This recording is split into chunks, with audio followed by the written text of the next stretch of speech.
The world is but a stage, and all these gods and heroes merely players. Roleplayers, to be precise. Hello, and welcome to this, the first ever episode of Merely Roleplayers.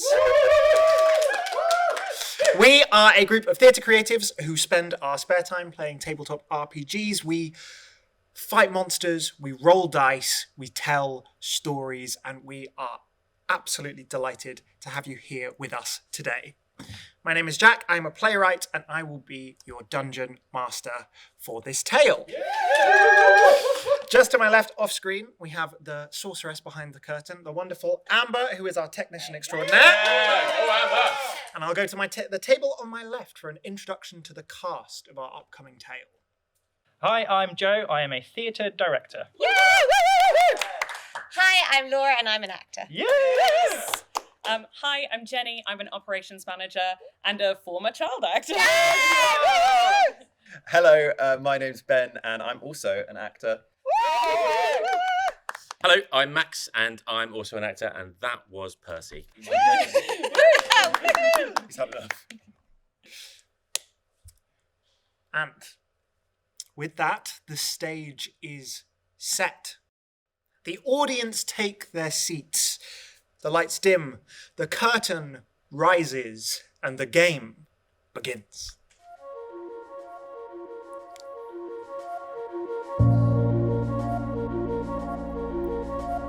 In the city of Quart, the centre of human civilization and industry in Clock, stands the Three Sisters Theatre. Nobody really remembers how or when the Three Sisters came to be. Older members of the community claim it was there since before they were born, but how can that be? When Ögra, the oldest of the titular siblings, is barely more than 60. The theatre is a place of magic and storytelling, of illusions and ingenuity. The citizens of Quart, traditionally conservative and magic averse, few view the theatre with a combination of suspicion and fascination. They tut about the Three Sisters' strange inhabitants, and yet can still be found filling the seats every time a new show opens. Ögra, Maria, and Irina Wayward have run the theatre since its founding, but they are not the only members of the family. Between them, the Three Sisters have 6 children, 4 of whom still live within the building. It is nightfall, and there is no show on tonight. The theatre is settling in for the evening, with most of the inhabitants heading to bed. Mason,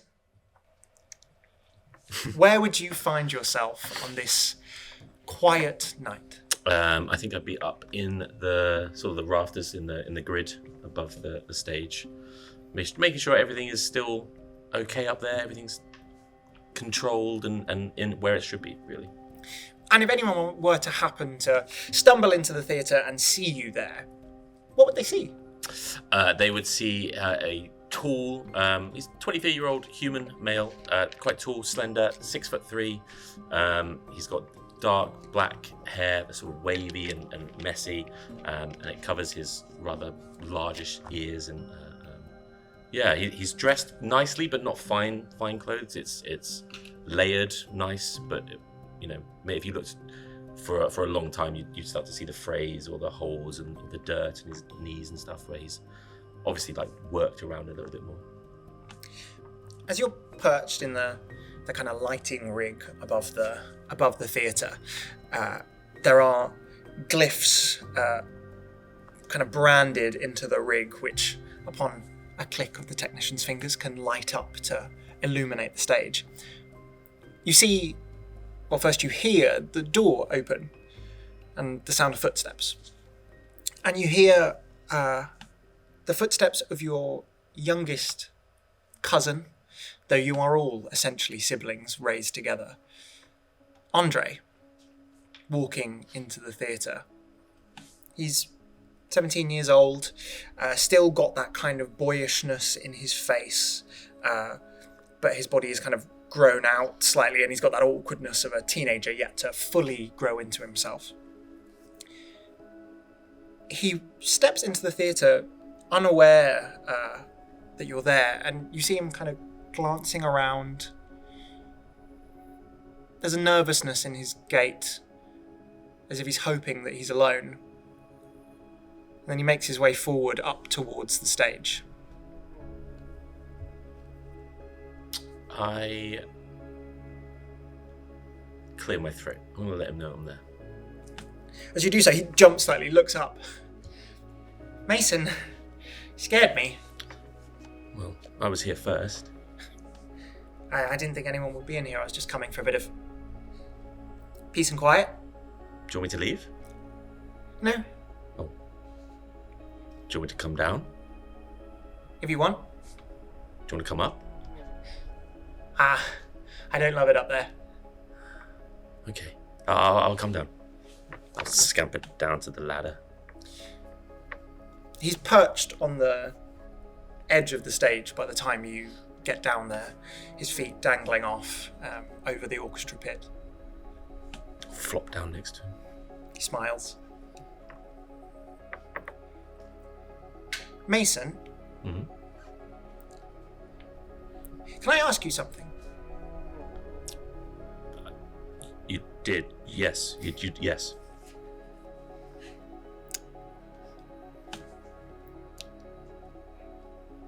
Family forgive each other, don't they?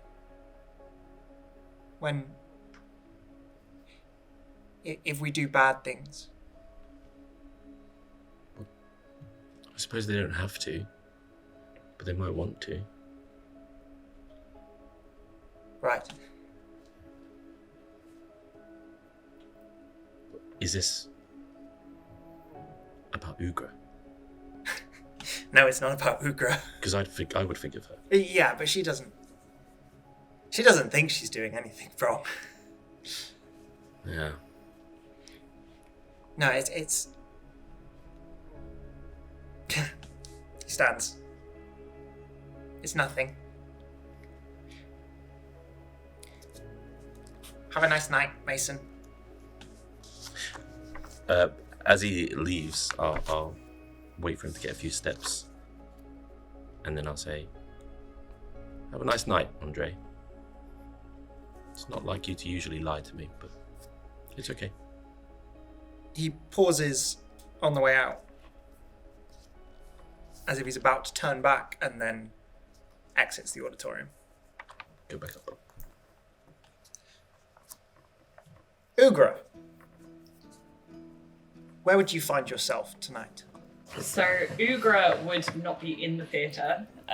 As she's not really needed, she probably would have snuck out. And she can be found down the road in a smelly alley, an alleyway where there's steam grates for the sewers that the steam all rises up and creates a terrible smell. And she's there with the sort of local orphans who roam the streets and pickpockets, who are known as the stink bugs. And she's hanging out with them while they count their winnings for the day. She did not get anything because she's terrible at pickpocketing. But that's where she is. And if an unsuspecting citizen of Quart were to stumble down Smelly Alley and bump into Ugra, what would they see? So Ugra is also 17, like Andre, so she's 6 months older than him and will lord that over him forever. She is a half-orc, so she's got scruffy black hair, which stops at about here, and then just a rat tail that goes down one shoulder. She's got the start of sort of tusks coming out, jutting out from her lower mouth, and she does have slightly pointed ears as well, although you can't really see them under the mane of her hair. Her clothes are well worn with that of a teenager who's just picked up whatever was on the floor that morning, and dirty from running around the streets of Quart. As you're watching the stink bugs laying out their coins, arguing over who's got the biggest haul, there's a and a burst of steam out of one of the grates, which floods the alley with a awful smell. You're all quite accustomed to this, and as soon you kind of hear the noise building, and you'll cover your mouths with your shirts to ward off the worst of the stink. But as the steam kind of dissipates around you, you see, or you think you see, a figure standing in the steam who wasn't there before. It's kind of hard to make out who they are, what they are. You're not even sure if they're really there. It might just be a kind of optical illusion. And as you're kind of peering through the steam, you're almost certain you hear a little quiet voice in your head. You'll be strong, won't you? And then the steam blows away on a gust of wind, and there's nobody there. Okay, that's fun. She probably would just completely ignore it. It's been a long day. Sometimes you see things. Don't even worry about it, it's fine. She just shrugs, goes back to helping count out different, like, coins of different currencies and stuff. She's not very good at it. All she really does is mess up the piles. Neoma, where would you be found tonight? So I think Neoma would be found in the prop store, sorting it out, because it's a mess, and everyone always leaves it in a mess, and it's fine, but just put stuff back, you know? So she's sorting through the props, and what does she look like? So again, she's got kind of really long, wavy black hair that's tied into a plait. Thank you, braid. Yeah, braid that runs all the way down her back. She is human-shaped, has human features, but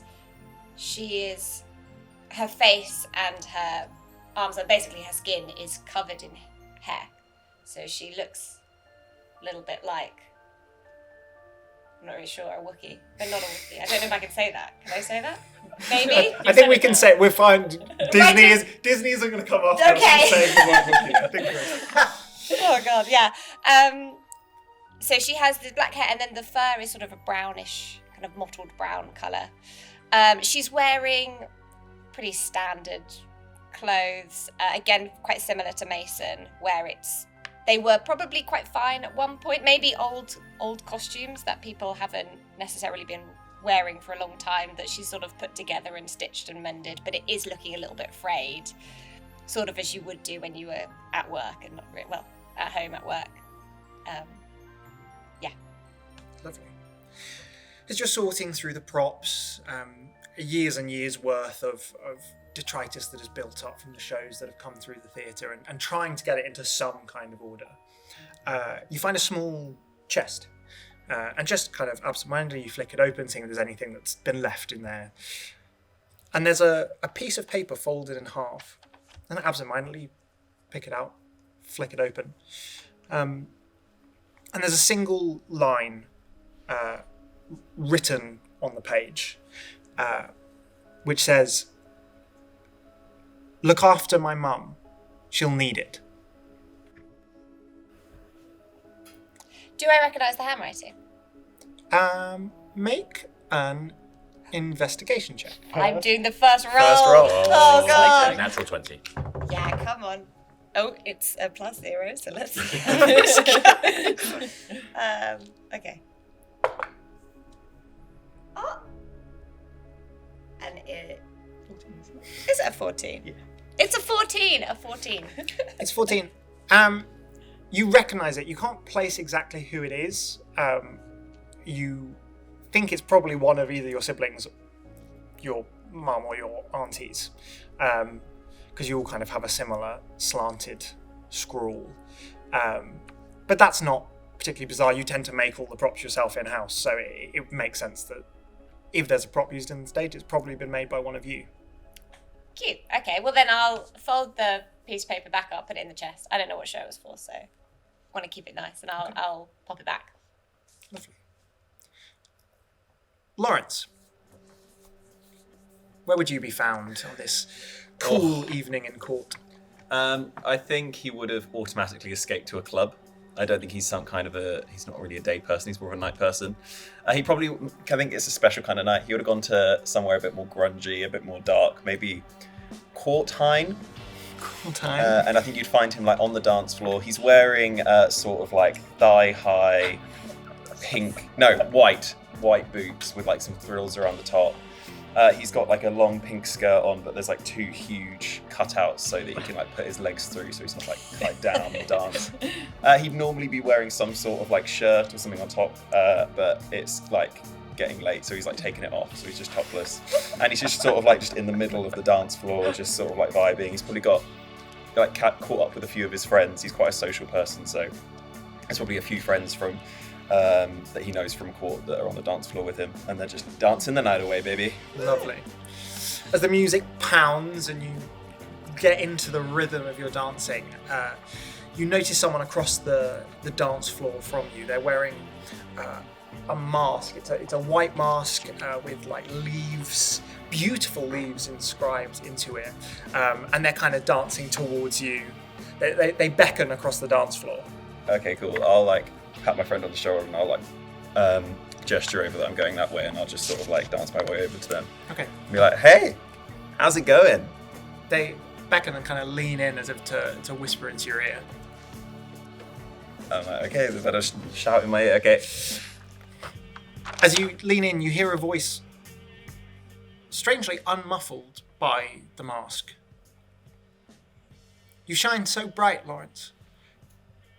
Do I know you? Don't diminish yourself. Okay. Do you want a drink? And as you pull away, suddenly a group of dancing girls kind of push past, separating you from this masked individual. And as they dissipate off, they're gone. It's fucking weird. Your friend comes over. You alright? Yeah, fine. I was just like someone saying that like I shouldn't diminish myself, and like you know what? Shouldn't diminish yourself. I should, and I know, but like I never thought I was. Do you know what I mean? Yeah. Like I don't come back here that often, and we're having fun. We're having so much fun. I'd say I'm living. I'm not diminishing. We're living. We are living, and I love you, I love you. Brenda.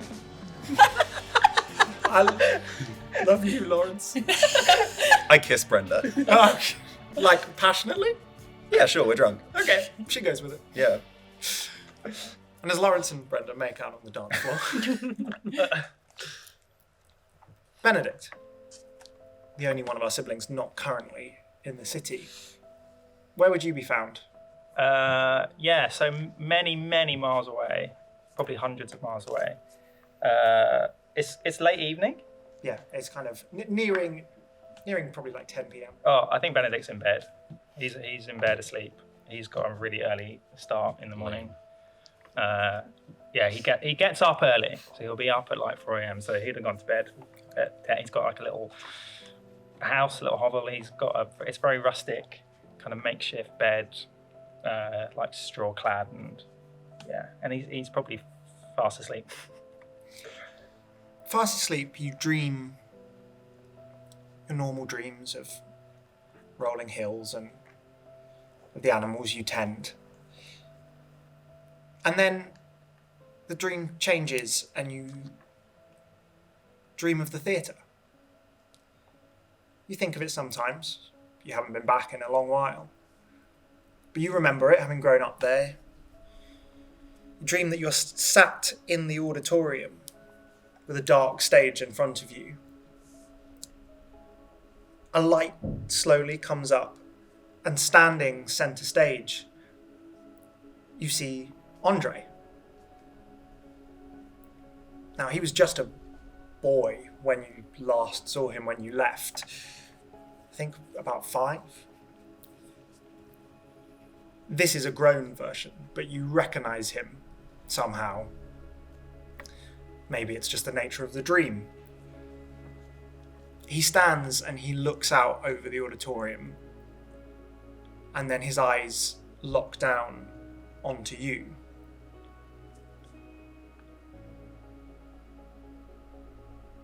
Protect the others, Benedict. You need them more than you know.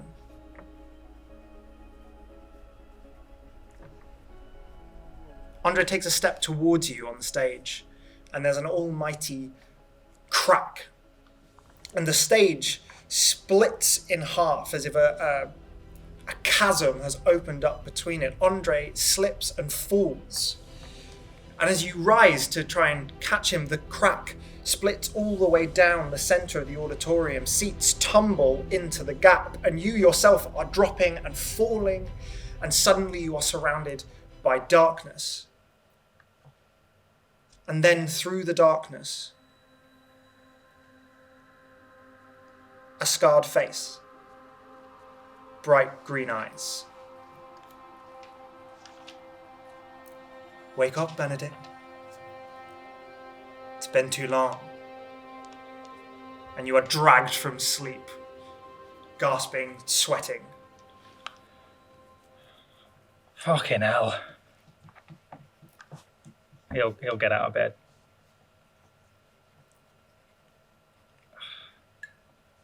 He'll look around the room. He'll go to the window and open the window and look out, trying to clear his head to see if it was just yeah, he's quite shook. You look out over the kind of little hamlet that you've established here, over the fields, but you can't shake this image. The theatre cracking and tumbling, and Andre falling with it. I will quietly leave the room. I'll go down the stairs, and there's a trap door in the floor, in the kitchen. He'll unlock that, go down some steps into this kind of hidden basement, which is fully kitted out with armor and weapons and shields and loads of gear. And he'll pick out a morning star and a shield, which has got it's a big round shield, and it's got a lamb engraved on it. And he'll put on some chainmail. He'll gather up enough for a week's worth of being away from the house.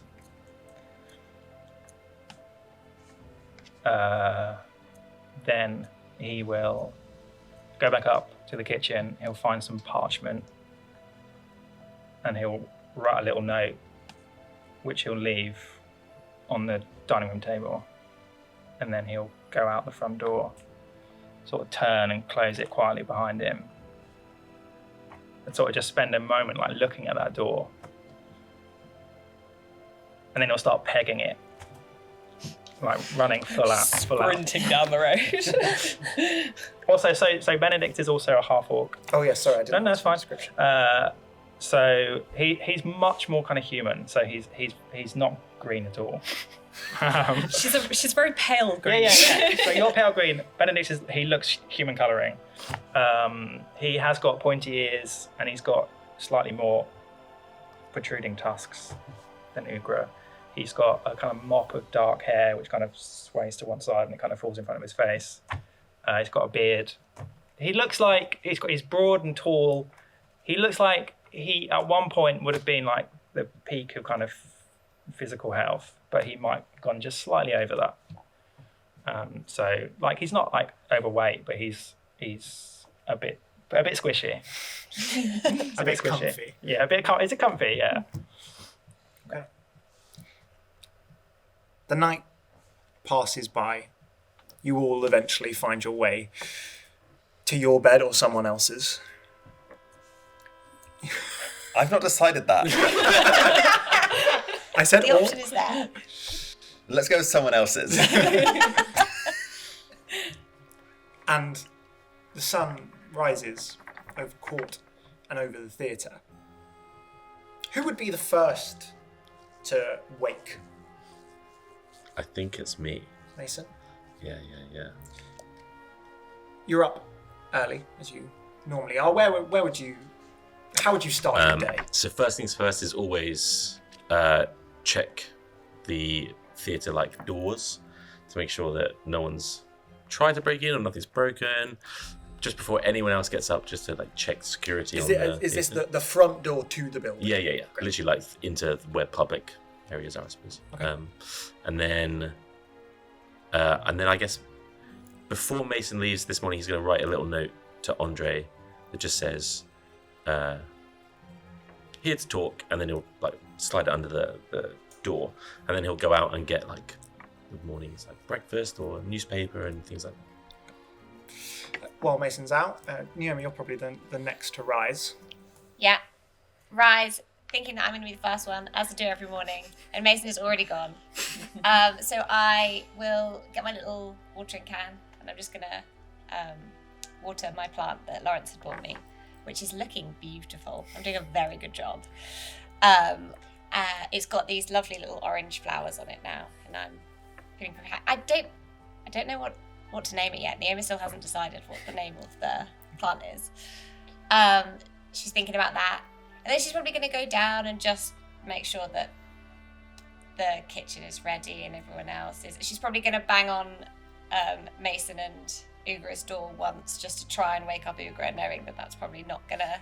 Andre and Ugra's door. Yeah. Oh, sorry. I share room with Andre. Andre and Ugra's door. Yes, because I'm sharing with Mason. Andre and Ugra's door. And just be like, Ugra, we gotta wake up, come on. Knowing that's not gonna work. No response. Yeah, no response, obviously. And then she'll probably come down knowing that Mason's gonna be bringing breakfast and things. As you come down into the kind of the living space and the kitchen, you find Holger, the oldest of the three sisters, sat at the table. She's a sturdy woman. She's tall, touching 6 foot. She's kind of relatively broad, into her 60s now, and her hair is grey, and her eyes are completely white. She's blind. She walks with a cane, but you all know that what she sees out of is a little mouse who tends to sit on her shoulder, who will scurry around the theatre as Holger's eyes. She sat at the kitchen table, her chin resting on her hands, deep in thought. Do we know the name of the mouse? Just to put you on the spot. I did name the mouse. Stuart. There was Henrik or something. It was Henrik. The mouse is Henrik. That was it. I knew that we knew that. Yeah. Okay, so I'll announce that I'm here just in case Henrik hasn't seen me. I'll just say, "Oh, morning, Ögra." Holger. Oh no! Yeah, I'm the first. I've done it. We're all going to do it. Thanks, Jack, very much. Morning, Holger, and then I'll come and kiss her on the cheek, and then I'll stroke, and I'll say, "Morning, Henrik." Henrik enjoys the And strokes. would you like a cup of coffee or tea or something? Cup of tea, dear. Thank you. I'll start making a cup of tea for her. I know that she likes it very, very strong. Terrible night last night. What do you mean? Did you feel it? Feel what? I don't know. A disturbance. Bad energy in this place last night. No, I didn't feel anything. Are you sure it's not... Did you eat something funny or... Girl, I've got the stomach of a hardened soldier. Sorry, yes, I did know that, Holger. This isn't no tummy bug. Well, Hurry up with that tea. yeah, okay. I'll make the tea quick as possible and pop it down, and then I'll go and I'll break off a little bit of biscuit and I'll give it to Henrik. Holger takes it, dips it in her tea until it's soaked, and then hands it up to Henrik, who nibbles it up.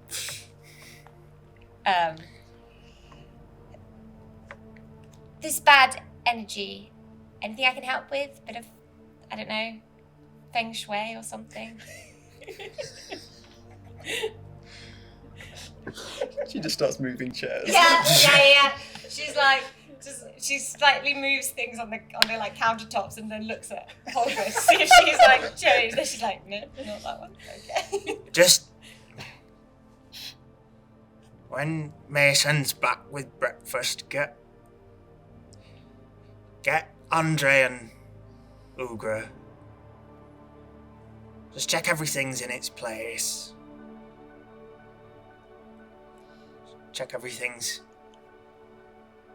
in its place. Sure. I'll go and sort of pop my... Sorry, you're going to be... I sort of pop my hand lovingly on her arm and give it a bit of a squeeze. Does this... would you say this was normal for Holger, or is she acting a bit peculiar? Would I... Roll an insight check for me. All the rolls. I'm getting all the rolls. I'm going to do a different... I've only brought 2, so... Oh, natural 20! Yes! Whoa! And she's got a +4. And I have +4 to 24. 24. Holger is a difficult woman to read. Yeah. Always has been. And she is odd. And she will often feel these feelings, these kind of strange disturbances. But you... very switched on this morning. And you're kind of looking at her.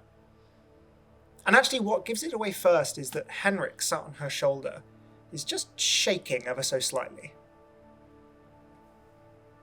Licking his paws, washing his little ears. Oh, not Ugra. God damn it. I did it to myself. Holger seems rattled. And that is odd. She is Normal. Steel and rock. She is a force unto herself, and she seems worried this morning. Okay. I think seeing this, I would, and maybe even when I sort of, when you can feel someone's energy when you touch their arm, I think I'm going to sort of back away, and I'm going to, I feel like Mason's got a pretty...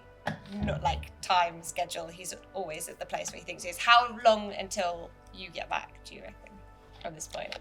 A few minutes. You reckon A it's few minutes, normally by okay. this time. So I'm going to go down to meet Mason at the door of the theatre, and I'm just going to wait there until he gets there, sort of thinking about what Holger is saying. Okay.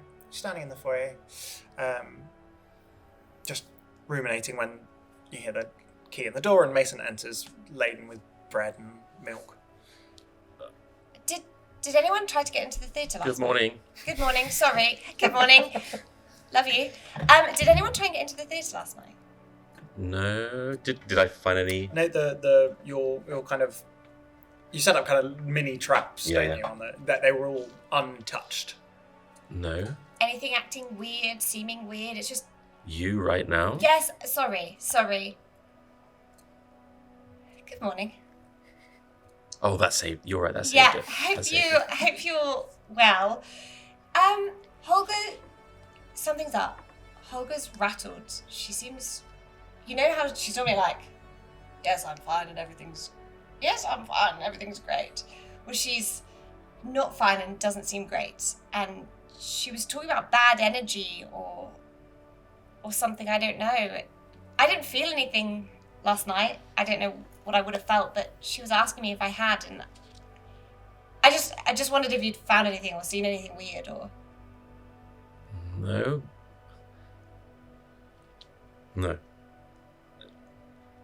Andre was a little weird yesterday. Andre? What kind of weird? He said, family forgive each other, right? And I was like, kind of depends. Family forgive each other? Mm-hmm. What does that mean? Like, as... That you would, if I tripped you up by accident, you would forgive me? Because I'm family. Okay. Well, that sounds like some... Maybe we should talk to Andre. At this moment, you hear the handle of the front door rattle, and then and the voice of Lawrence. Hello, let me in. It's me. I'm back. Ha ha! Neoma, can you get the door? I've got Yeah. I go and I unlock Mason's many locks on this door, and eventually open it up. Lawrence! Lovely. Standing before you is I didn't describe him. He's like a 6 foot tall, quite a lanky man. He's got his dark hair tied back in a really tight bun, almost like a ballet bun behind him. And he's also got these really thick black sunglasses on. And he's holding a coffee. Neoma is much shorter, 5'2", and she So much shorter than yeah. the rest of us. Yeah. Oh, I'm sorry, girl. She throws open the door and she gives you a massive hug. Lawrence! Oh, it's so good to see you. How have you been? I think I found the disturbance. Yeah, maybe. Yeah. Things are a bit weird. Come in. Things are a bit weird in the theatre, but you haven't missed. Oh, it's good to see you too, Mason. Sorry, I just... Oh, is that for me? Thank you. I grab a piece of bread and just start tearing it. And eating it. I look up the door and then I take some of the stuff off of Mason while sort of talking. So, did you go out last night, or have you?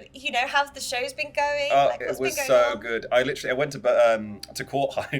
I said the other one. I just kind of pat Mason on the back. Went to Quart. I got to kind of meet up with Brenda again. Haven't seen her in a while. We just danced, really. Oh. It was really nice. How have you been? Have you been okay? Yeah. Tidying Nice. the prop store. Prop store. Yeah. All right. All All the that things sort in the right places. Almost. Yeah, Lovely. almost. I'm gonna get Ugra and Andre. Yeah, I Because did. you're I here. banged on Okay. the door once. Obviously, no answer. Yeah. So. Just get some water or something and just put it on her face. Yeah. Do you know where Maria is or Irina? I feel like we should. Holger's acting weird this morning, Lawrence. Seems like there's some bad energy or something. I don't know, but she's really rattled about it. She's always a bit weird, so maybe it's just an extra weird day. Well, this is what I said. I asked if she'd eaten something funny, and then she was really mad Oh, about did that. she do the whole my stomach? Yeah, something like a soldier. Yeah. I just wondered if maybe we should chat. Get them to just come and talk to her. Okay. Just if you see them. Do you want me to take those as well? Shad? I like the idea that Lawrence is carrying one thing, and Neoma is taking everything else that Mason was carrying, and is walking up the stairs yeah, she's just been really weird this morning. But in a bit of a worried way, blah blah blah, and we just veer off. Sorry, I was in conversations with my techie.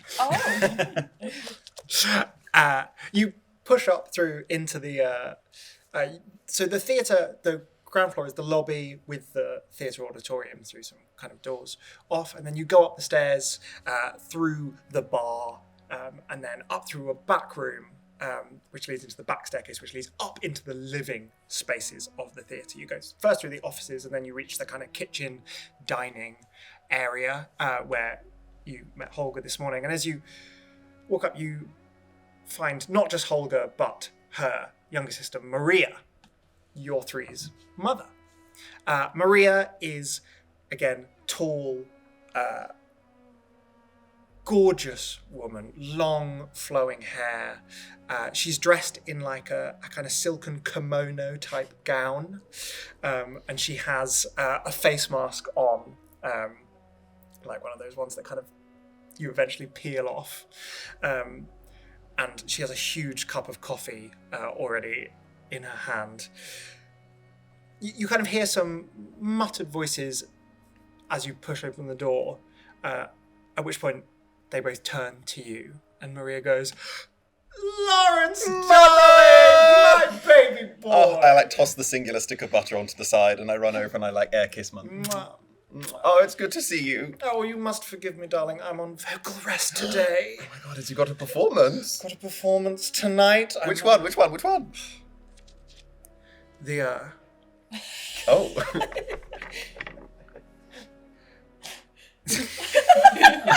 What is it, Mum? It's a big one, isn't it? Mother. mind went so blank. It's okay, it's early. The tragedy of Sir Centaur. And are you playing Sir Centaur? Of course, the first woman to play the role in Driton. I love her. Thank you. Iconic. Thank you, but a vocal rest. Oh yeah, okay. As I was telling your darling auntie here, she's speaking bloody murder about curses and bad juju. I said, it's just first night nerves, darling. Just first night nerves. Is that breakfast, Mason, darling? I'm not there. Neoma's got it. Oh, yeah, you went up. Is that breakfast, Neoma, dearie? Yes. Yes, it is. She grabs, just as Lawrence did earlier, a stick of bread, strokes your face. My darling kitten. Mwah. And carries on eating and drinking her coffee. Neoma rolls her eyes and then smiles and then goes and starts preparing breakfast for everybody else. Mason, you head up to the top floor of the living areas, which is where Irina, the younger sister, lives along with her child, Andre, and Ugra, who was moved into Andre's room. Irina's door is shut, as is Ugra and Andre's.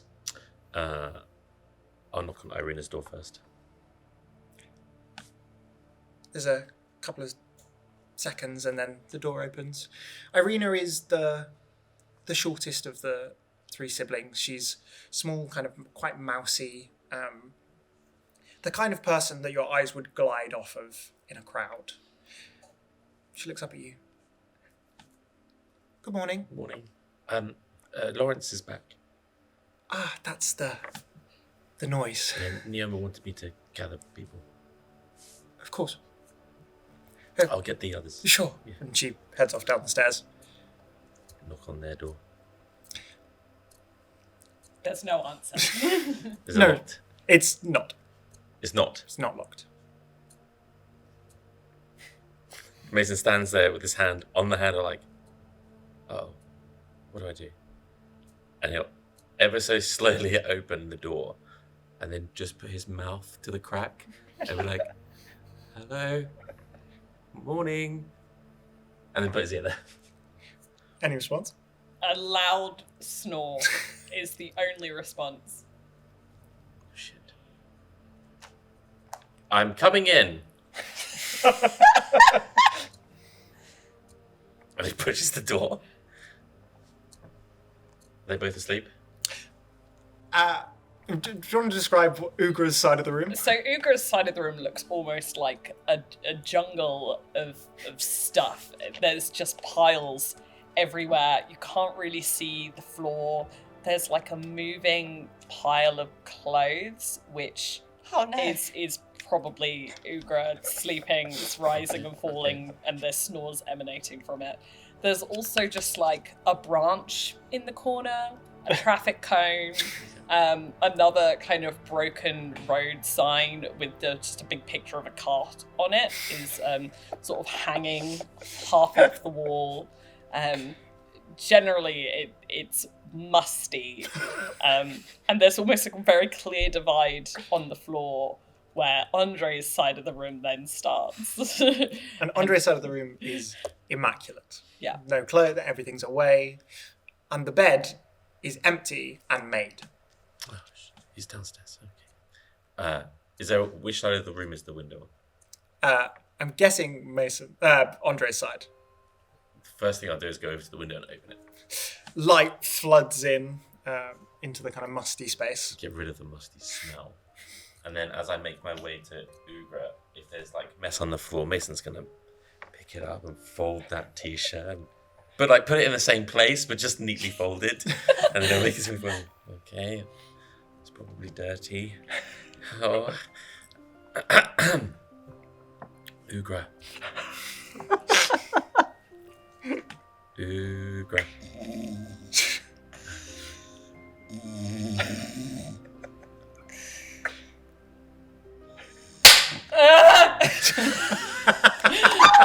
A hand like swipes out from between the kind of clothing and just like whacks your leg. Ow! And then goes out and retreats back in. Morning. Uh, Are you awake? Wake up. no, I'm not. 1 times 1. No. Wake up, Ugra. Guess what? What? Lawrence is home. Oh! There's kind of... She tries to get out, but it's like when you're caught in a sleeping bag and like all twisted up and you can't quite get free. So there's a struggle within the blankets, and eventually her hair kind of makes itself... Her head like wiggles out because she's like, it's really bright in here. Hello, Mason. Good morning. Good morning. I'll let you get ready. As I leave, the note that I put under the door, is it still on the floor? He picks up and he goes downstairs. You're all gathered in the living space, having breakfast, coffees and teas being passed around, bread being torn. Maria, despite being on vocal rest, is by far the loudest of anyone in the room.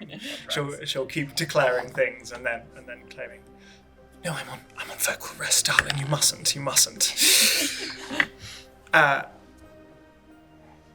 As you're kind of, and Neoma, you're keeping an eye out, and Holga still looks a little odd, but she seems to be, whether pretending to be fine or cheering up as the day goes on, it's kind of difficult to tell. When you have a bell hooked up by the door, which is the front door bell, and it ringing. Is that the post? Okay. Thanks, babe. Ross it down, unlock all the doors, push open the door, and see, for the first time in over a decade, Benedict. I don't know who I was expecting. Benedict. Neoma. Hi. It's been a while. I'll come over to you. Hi. Are you giving me a I'm hug? gonna pull you. Yeah, I think Neoma will just sort of be shocked. She'll kind of sort of ish hug you back, and then what are you doing here? Well, it's been a while. I thought it's about time I came back and saw how you all were. We're just right. How have you been? You've grown up. Wow, look at you. Yeah, I'm sorry. I was expecting the post, actually. Yeah, no, I imagine this is a bit of a shock. No, it's great. It's great to see you. It's just everyone's here. Like Lawrence is here. Right. And I didn't know you were coming back today. And have you been? Where have you been? Maybe it's best if we go in and saves me saying it 4 times, Oh yeah, of course. Right, sorry. He looks exhausted, muddy. Yeah. Okay, so Neoma's gonna kind of lock the front door and then kind of lead, even though you know where you're going, sort of lead you up. As we're going up the stairs, does Holga know you're coming today? Probably. Right, that actually tracks. That makes a lot of sense. She's been acting weird all morning, and maybe she just gets a sense for these things. Sorry, not saying that you coming back is weird. It's just sorry. No, you go. No, everyone's we're just having breakfast. Breakfast? Do you like breakfast still? I do, yeah. Everyone's here, so Andre's up there. Oh, I haven't seen Andre yet, but Mason was collecting him, and Ugra is still asleep or was asleep. But you saw Andre last night, right? I saw Andre yesterday. Yeah, why? Oh, I had a weird dream last night. I was back here in the theatre, Oh. That is weird. Well, Andre was on stage. And then the whole stage just started to crack and sort of pull apart. And he said something to me and then he disappeared. That's why I'm back. Because you had a bad dream. I haven't dreamt about Andre for years. I haven't dreamt about this place for years. Well, no, normally dreams are, kind of your subconscious thinking about the things that you see during the day. So. Yeah, right. So it was unusual. So, look, I know it's been a long time, Neoma. I never meant to be gone this long. Let's go up. Yeah. And Neoma will lead Benedict into the room. What? Okay, I'll sort of open the door and kind of stand in it and then sort of look at everyone and say, Benedict's here. And then kind of walk straight across and go and pour myself another cup of tea, I think, and then just sort of turn around and kind of let you come in. There'll be like a solid 20 seconds. At which point Maria goes, "The prodigal son returns, Benny boy. Oh, look at you." She comes over. Mwah, mwah. Hello. This is real armor. Oh, yeah. It's made of metal, not rubber, like most of the ones we have downstairs. Right. I think so. Are we Yeah, back? I imagine I'm not quite down yet. You guys are probably you're still in the process of ushering Ugra out of bed. Oh, okay. You probably interrupted. Oh, wait, I'm not there. No, you haven't come in yet. Okay, great. I'll go No over interruption. to Olga. Mother, Hello? I assume you knew I was coming. I had a bit of a... It's strange, though. What is? I had a feeling. But I know what you feel like, boy, even now. And that weren't the feeling I was getting. Right. Well, it's good to see you. Sorry it's been so long. Time is time. That's true. Get a drink, boy. You look awful. You smell worse. Probably at this moment, the pair of you would enter from upstairs. So, Neoma, I could... Ugra pushes past you, doesn't notice Benedict at all. Walks up to the table, grabs a fistful of bread, stuffs it in her mouth, sits down on Holger's right, and is like, "Morning, everyone. Morning, Mum." Pats Holger on the hand, and then just kind of sits like this, chewing her bread with her eyes closed. Hiya, Mason. And at that, she would open her eyes and be like, "Oh my god! Oh my... You can't be. Oh my god! Benedict!" And she jumps up and throws herself around you, and she's squealing, so happy to see you.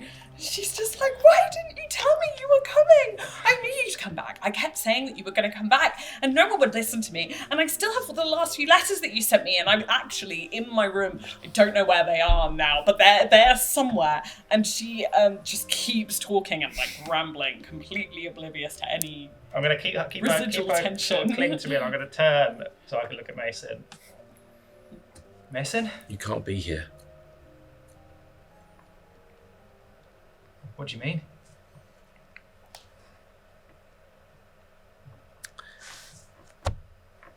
You had a feeling. He's here.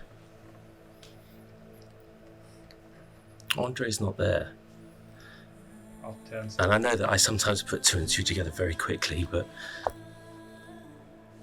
Irina steps forward. She kind of always in these big family gatherings is managed to be seated somewhere kind of in the background, out of sight, watching.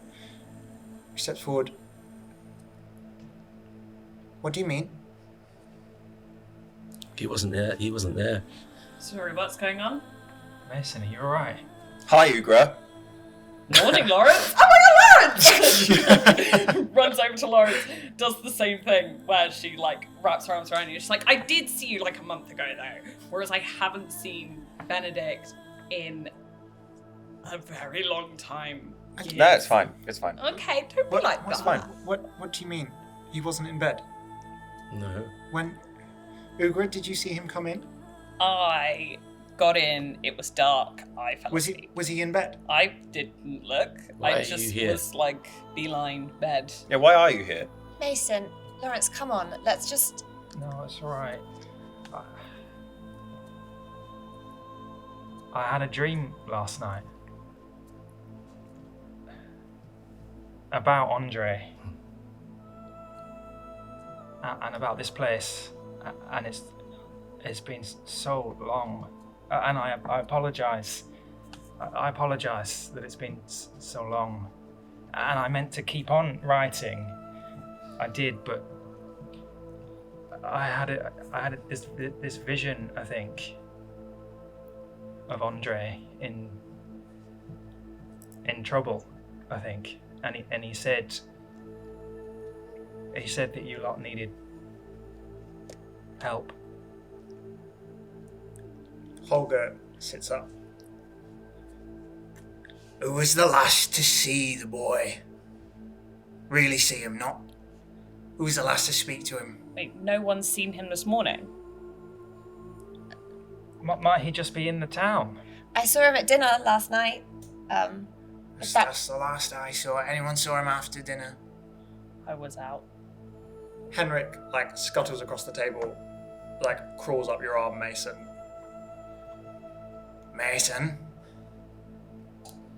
I should have said something different. I should have. I saw him last night in the theatre. Is that when he spoke to you? The thing that you said? What did you say? He said... Andre said to him, family forgives each other, right? Or something like that, as if he'd done something bad. Andre, you wouldn't do anything bad, ever. Why would he say that to Mason then? I don't know, maybe he was talking about me. That's what I said. Oh. He wasn't. Oh. Holger stands. Come on. Let's go back, see if we can follow his footsteps. Okay. Mason's up the door. You'll head down. I haven't... She grabs a full stick of bread and just takes it with her. Down into the theatre. So, you will head downstairs, down into the lobby, push open the auditorium doors of the theatre. It's dark, no lights on, and Holger kind of walks forward. You hear the of her cane, and she mutters an arcane incantation under her breath. And all of the theatre lights, these glyphs that are inscribed into the rig, with a little sound, burst into illumination. The set that had been constructed for the tragedy of Sir Centaur is in ruins. It's been torn apart, strewn across the stage.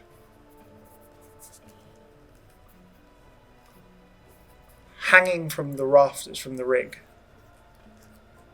is what at first seems to be a body, and all of your hearts catch in your mouths, but then it spins, and you realise it's kind of a mannequin, a scarecrow type type construction, and is wearing Andre's clothes. Oh my god. And as you kind of all step up onto the stage in shocked silence, you see scrawled in red paint across the wooden boards of the stage, "Leave our city, freaks." And as you take in the sight, that's where we'll end our first episode. Damn. Thank you for playing.